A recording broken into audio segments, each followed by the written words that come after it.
Hola, soy Tracy Takama Espinosa y esto es un resumen sobre el estudio de tendencias innovadoras a nivel mundial en recursos educativos digitales. Este video resume los productos 1, 2, 3 y 4. Para hacer esto en una forma más ordenada, vamos a hablar globalmente de los objetivos del estudio, las metodologías aplicadas, la organización sistemática de la literatura en los datos y la creación del Excel, seguido por la herramienta de evaluación, la rúbrica que diseñamos para el estudio, las conclusiones llegadas y futuros pasos y recomendaciones.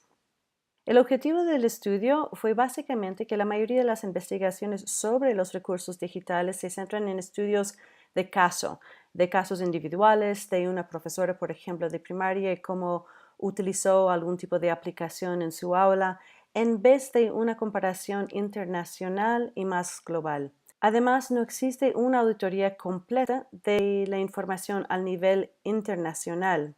Y tampoco existe un ente regulador para juzgar o decirnos qué es la calidad de la información presentada. Entonces, esos problemas crean la necesidad de unas investigaciones. Hubo tres enfoques básicos. El primero, para entender cómo hasta qué punto los recursos educativos digitales que existen apoyan las necesidades académicas que tenemos en la actualidad. Segundo, cómo hasta qué punto los recursos educativos digitales están sustentados por evidencia. Y el tercer punto era de cómo y hasta qué punto los recursos educativos digitales se pueden comparar con los recursos tradicionales. Y básicamente eso llega a entender si hay recursos digitales y si hay, son de calidad y si son de calidad, realmente vale la pena incorporarles en nuestras aulas porque son mejor que otros recursos existentes. Para hacer este estudio hicimos una metodología con tres diferentes procesos en paralelo, ¿no? El primero era de revisar las opiniones de los expertos. El segundo era de ver qué tipo de recursos digitales habían recibido ciertos premios por su eficiencia en las escuelas. Y tercera era de revisar si haya o no evidencia académica que viene de los estudios e investigaciones con un rigor académico alto. Entonces, eso significaba que utilizamos primero un consenso de los expertos para poder llegar a algunas ideas de ciertos recursos que existen que son realmente beneficiosos al aprendizaje de los estudiantes. Y después revisamos estos en una búsqueda en Google que nos hizo llegar a tener no solo esos recursos, pero aún más que estaban relacionados a ellos. Ellos fueron agregados al Excel que estuvimos manejando por ese proceso. De allí regresamos a buscar aún más recursos basado en las referencias hechos con los recursos iniciales, que llegó a tener mejores recursos, por ejemplo, a través de los premios, cuáles son los mejores recursos para mejoramiento de destrezas matemáticas de los chicos en primer grado, por ejemplo, ¿no? Entonces, después de ver estos premios, nos llegó a agregar aún más recursos y con esto hicimos un tipo de metodología de snowballing, que significa que las referencias utilizadas para desarrollar los recursos mencionados anteriormente eran utilizados para poder agregar aún más recursos al Excel. De allí tratamos de confirmar si los recursos tenían alguna evidencia académica atrás. Entonces, todos los recursos listados eran comparados con los estudios académicos para ver cuál de ellos tenían promesas más de parte de un negocio y otros que sí tenían evidencia académica dentro de contextos de aulas reales.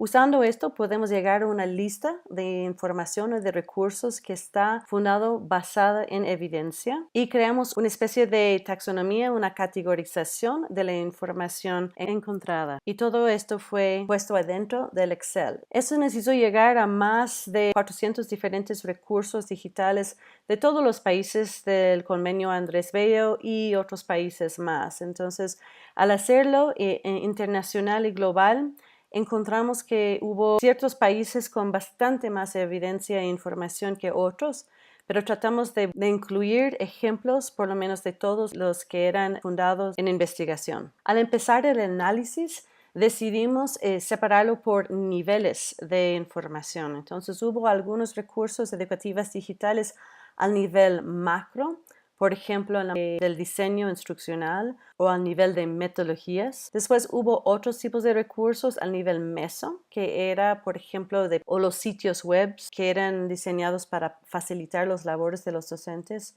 Y después al nivel micro, que incluía cosas como apps o los videojuegos o los textos digitales, por ejemplo. Hicimos esta separación porque los recursos al nivel macro son más al nivel que sirve la organización o la institución o son sobre una filosofía de la manera que maneja la escuela. Entonces, esto significa que el actor principal al nivel macro son realmente las instituciones.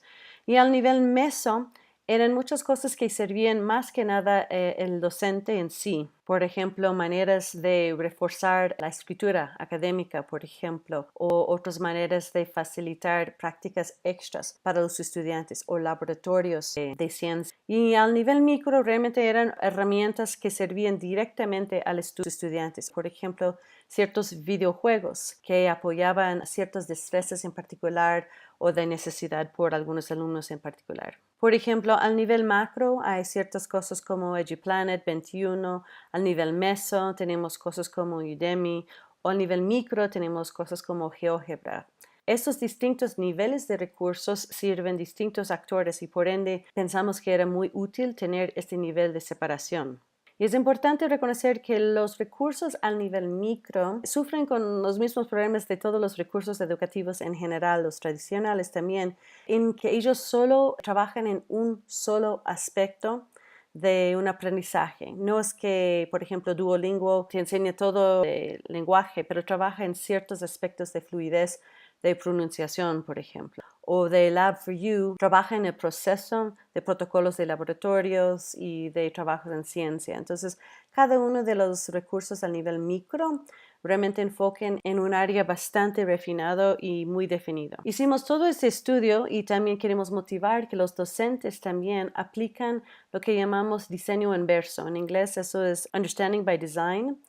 Es un proceso de Wiggins y McTighe de 98, ya modificado en 2005 y con nuevos trabajos hasta el 2017, que explica que hay tres pasos básicos en la planificación de clases. El primero es identificar los resultados deseados. ¿Cuál es el objetivo que tenemos? El segundo paso sería de determinar qué vamos a aceptar como evidencia que sí estamos logrando el éxito, la evaluación que vamos a aplicar.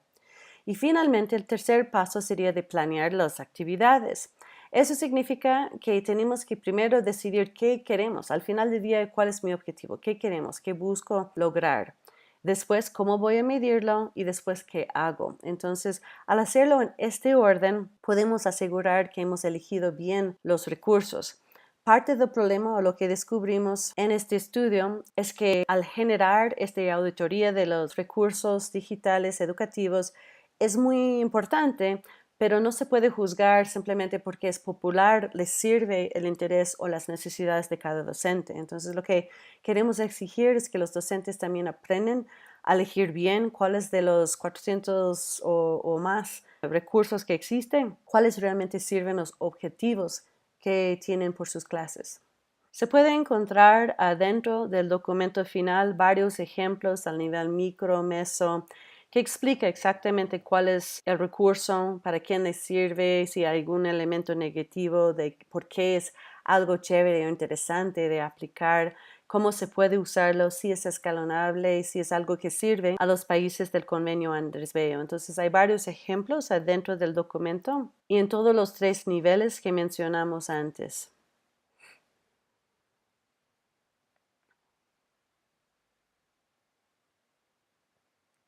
También adentro del documento entregado es un Excel. El Excel fue de operacionalizar los diferentes indicadores o las exigencias del estudio. Y encontramos y desglosamos de los términos de referencia más de 59 indicadores que nosotros agrupamos en 12 diferentes categorías. Por ejemplo, cuáles son los actores que eran servidos, los objetivos globales de la herramienta que está siendo analizado, qué tipo de recurso es. Entonces, en estas categorías, dividimos en esta manera para poder analizar mejor y revisar cada recurso uno por uno contra estos 59 indicadores para llegar a conclusiones sobre su utilidad dentro del contexto de cada.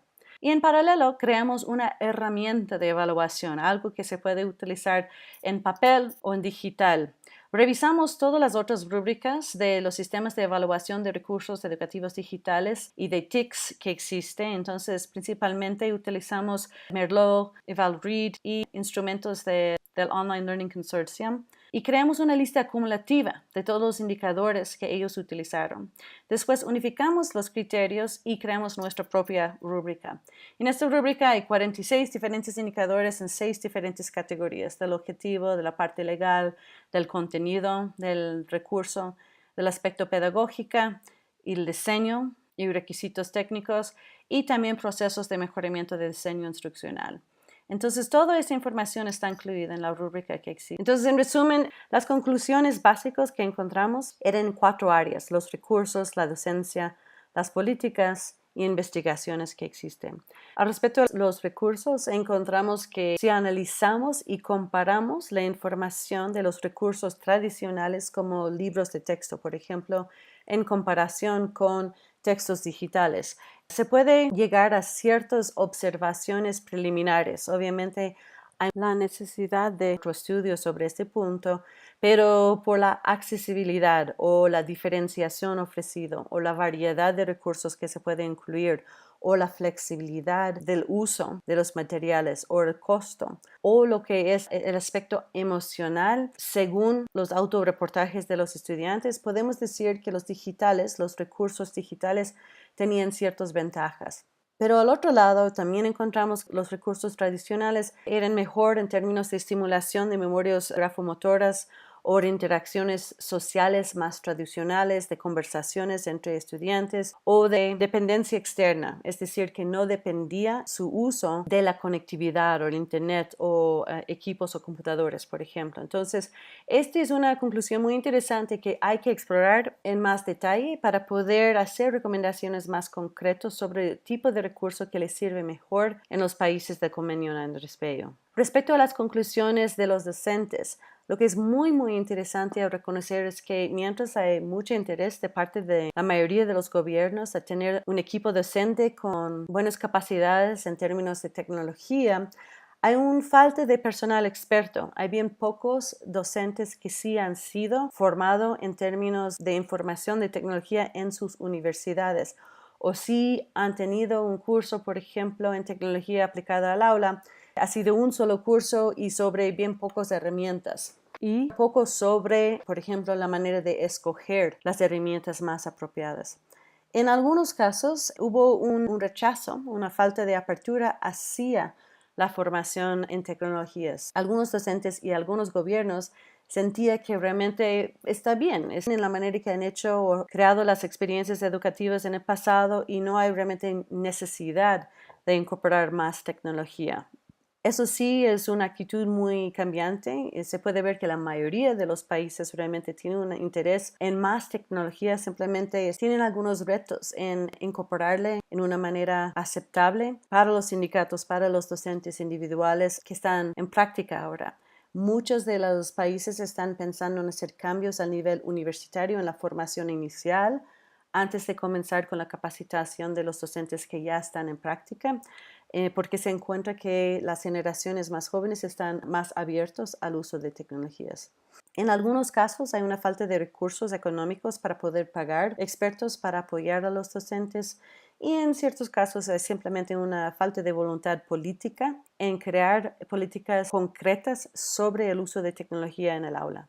Relacionada a las políticas, se puede ver que hay hasta cierto nivel una falta de precisión técnica, mientras muchas políticas respecto a la tecnología o los recursos digitales existen, son súper globales y muy nebulosos en términos de precisar exactamente quién debe recibir qué tipo de capacitación, en qué momento, sobre cuáles recursos, por ejemplo. Entonces son en general declaraciones muy globales como todos los docentes deben tener capacitación en tecnología en el aula sin precisar exactamente qué quieren decir por esto.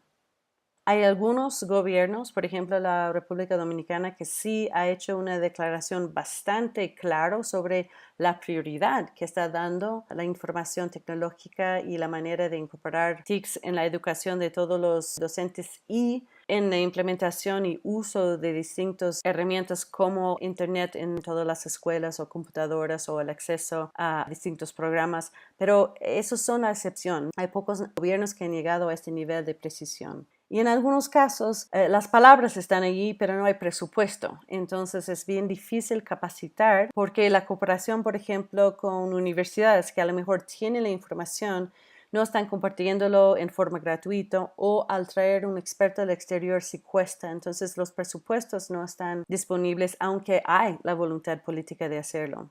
Y una de las sugerencias que nos sale es, después de haber hecho y terminado este estudio con el Excel, por ejemplo, desarrollado, podemos llegar a crear algún tipo de acceso más fácil por los docentes directamente, sin la necesidad de esperar cambios en políticas, pero que el docente mismo directamente puede tener acceso a esta misma información. Entonces, las recomendaciones concretas que tenemos es que respecto a las investigaciones, lo que encontramos es que tristemente por cada investigación hecha sobre recursos digitales o la tecnología educativa que se encuentra en español, hay 4 que se encuentran en inglés. Es decir, que bien poca información está siendo generada adentro de las escuelas en América Latina. Y la mayoría de los estudios en español vienen de las universidades y o son blogs de educadores que recomiendan cierta información sin un rigor académico necesario. Y podemos recomendar que existe la posibilidad, hay varios de los recursos digitales que nosotros encontramos en la lista del Excel de los 400 que están buscando socios en América Latina para poder probar, traducir la información y ver sus aplicaciones en contextos internacionales. Entonces, se puede facilitar, tal vez IPANC y el convenio Andrés Bello se pueden trabajar en conjunto con los gobiernos o las universidades que deseen tener más experiencia en la investigación educativa relacionada a la tecnología, trabajando con algunos de los productores de las herramientas digitales. Otra recomendación concreta, como mencionamos antes, es que los docentes deben ser formados o capacitados en el uso de diseño inverso, de entender cómo elegir los recursos más apropiados. No es lógico decirles que, bueno, todos debemos hacer aprendizaje basado en problemas o proyectos simplemente porque suena bien y sí funciona a cierto nivel, pero no aplica a todos los objetivos que tenemos en la educación. Entonces, pensamos que es fundamental que todos los docentes entiendan bien el diseño inverso, cómo se puede identificar los objetivos, cuáles son los conocimientos, destrezas y actitudes que desean lograr a través de una lección. 2, cómo van a evaluarlo. Y 3, después eligen la actividad o el recurso apropiado. También pensamos que sería posible apoyar a los docentes a entender el Excel que estamos ofreciéndole, cómo se puede filtrar a través de ciertos rubros y mostrar, por ejemplo, el docente que está buscando apoyo para el idioma inglés, se puede filtrar utilizando el Excel para llegar a una lista de opciones posibles con los links a las páginas de las herramientas para poder facilitar el uso de buena información y la aplicación en sus aulas. También recomendamos que podemos elaborar aún más la taxonomía. En este momento sugerimos un nivel macro, meso y micro para el análisis de los recursos, pero hemos encontrado que hay en algunos países rubros que son o taxonomías bastante más complicados que, por ejemplo, incluyen hasta 50 distintas subcategorías de tecnología educativa. Y si utilizamos eso, se puede facilitar la búsqueda de la información más apropiada para cada aula. También recomendamos en términos de las políticas que sería bastante más eficiente si hubiera una política regional, tal vez de los países Andrés Bello y o de América Latina entera, para poder enfrentar esos retos que tenemos con la tecnología y educación. Mientras cada país tiene sus propios objetivos, puede existir ciertas políticas núcleos al respecto a la tecnología y educación y después cada país se puede crear alrededor de estas políticas que son más específicas a sus países. Pero una de las razones que pensamos que es una buena recomendación es que esto le sirve y facilita el intercambio de la información, los estudios que se pueden generar en distintos lados que se pueden ser compartidos y recursos pueden ser unidos para poder enfocar en objetivos en ciertos pasos muy determinados para poder lograr el buen uso de las tecnologías digitales en el contexto educativo. También pensamos que el modelo del hélice cuádruple, the quadruple helix, cuando hay problemas que conciernen varios actores en la sociedad, si trabajan en conjunto, siempre logran mejor. Entonces, si podemos establecer ciertos puntos importantes, por ejemplo, la falta de investigación sobre la tecnología o la falta de generación de recursos tecnológicos propios en América Latina, podemos trabajar en conjunto con la academia, con las universidades, con los empresarios, con el gobierno y el sector público y en general la sociedad civil, como las organizaciones no gubernamentales, por ejemplo. Entonces, se sugiere buscar retos compartidos entre esos actores para poder unir esfuerzos y recursos para responder a esos problemas. Un ejemplo concreto, en los Estados Unidos, en el estado de California, encontraron una gran necesidad de tener más apoyo en las materias relacionadas a STEM, a ciencias, tecnología, ingeniería y matemáticas. Y decidieron trabajar en conjunto, the Khan Academy, una organización no gubernamental, con los empresarios, con la Gates Foundation, trabajando con las universidades y ahora el gobierno del estado de California para crear una especie de apoyo educativo a los estudiantes aplicando las prácticas de los problemas que se pueden encontrar en la Khan Academy, utilizando los estándares del Estado. Entonces, se ve que esto fue una muy linda solución a un problema que concierne bastantes diferentes actores y al trabajar en conjunto lograron hacerlo más rápido, más eficiente que trabajar por separado. También queremos motivar, eso sí es otro tipo de política, que no está enfocado directamente al docente, sino hacia los programas de estudios en los niveles tempranos. Se puede encontrar en varios países del mundo que la programación en sí, de aprender a programar o codificar, es algo común hoy en día. Ya los chicos de cuarto o quinto grado están aprendiendo a través de juegos, por ejemplo, en un trabajo en conjunto con Lego, por ejemplo. Se enseñan a los estudiantes a armar máquinas sencillas y después programarles para poder moverles.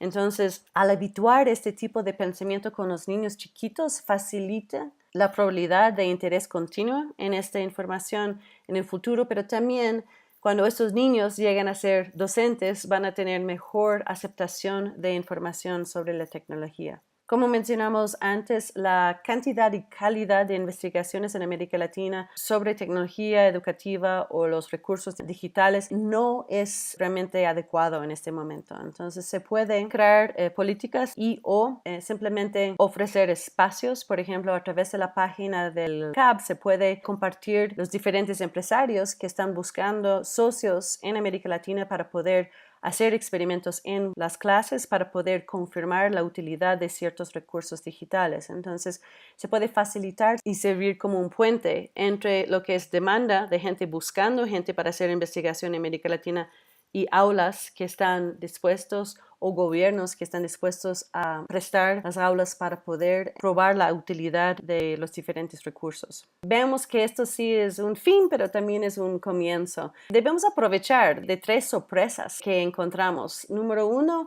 después de los meses de trabajo en este proyecto, hemos encontrado que nunca antes había hecho o intentado hacer una auditoría de este tamaño de recursos globales. Al haber hecho todo esto, debemos aprovechar de la información recogida. La segunda sorpresa es que encontramos que existe esas taxonomías o la organización para los recursos, como hablamos de macro, meso, micro o de esas diferentes agrupaciones, pero en general han sido hechos para determinar, por ejemplo, esos 50 diferenciaciones eran hechos para poder hablar de financiamiento, de hablar de los 6 billones de dólares que fueron invertidos en tecnología educativa en el 2018.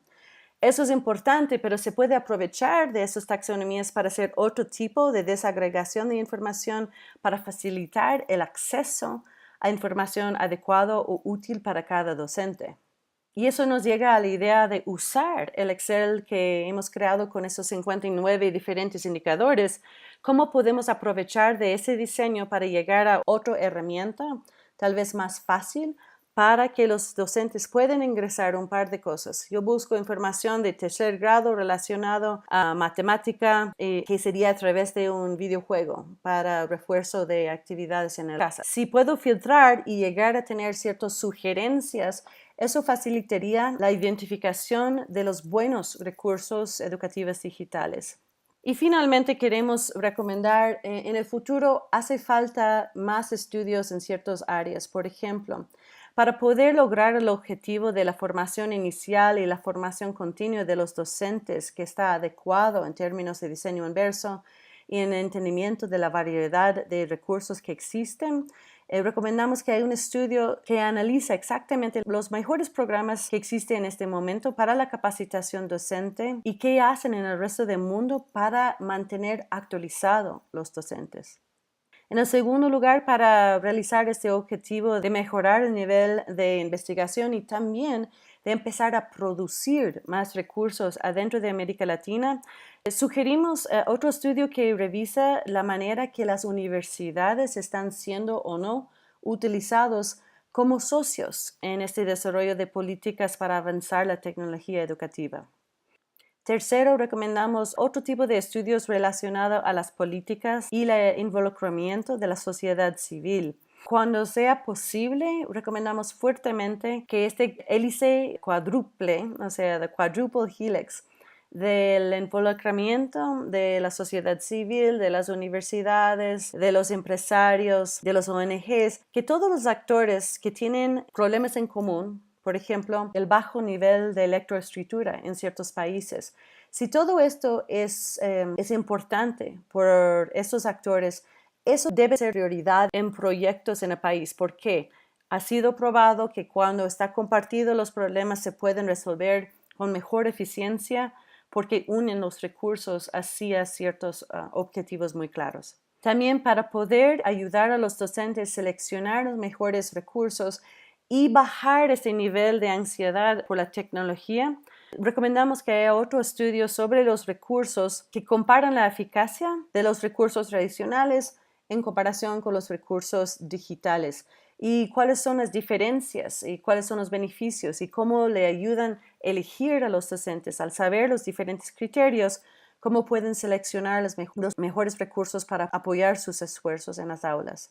Entonces, en resumen, confirmamos los objetivos del estudio basado en los términos de referencia, explicamos o sugerimos una metodología que respondía a los términos de referencia, concretamos ciertas preguntas de investigación clave para poder responder a las exigencias del estudio. De allí hicimos una revisión de literatura sistemática que nos dio la posibilidad de ver los distintos recursos y también las distintas políticas que existen relacionadas a la tecnología educativa. De allí empezamos a desarrollar el Excel con todos los recursos ya listados y los diferentes objetivos que se pueden encontrar dentro de las políticas y llegamos a ciertas conclusiones y descubrimos ciertas cosas que nos hizo llegar a esas recomendaciones. Hay ciertas recomendaciones sobre los docentes, hay otras recomendaciones que tienen que ver con el desarrollo continuo de los docentes a lo largo de sus carreras, el papel de las universidades y cómo debe cambiar un poquito, la manera que los gobiernos de los países pueden trabajar en políticas unidas para poder ahorrar esfuerzos y recursos y también llegar más fácilmente a los objetivos que todos tenemos para la incorporación de la tecnología. Utilizar este modelo del hélice cuádruple para poder motivar que más actores están involucrados en la manera que la tecnología está utilizada en nuestras escuelas. Y al final, para poder seleccionar los mejores recursos, que sean tradicionales o digitales, que hay que hacer otro tipo de estudio para poder hacer esta comparación al final. Con esto terminamos. Muchísimas gracias por la oportunidad de trabajar en este proyecto tan interesante y ojalá que podamos seguir compartiendo estos objetivos más globales para el mejoramiento de la educación en nuestra región. Gracias.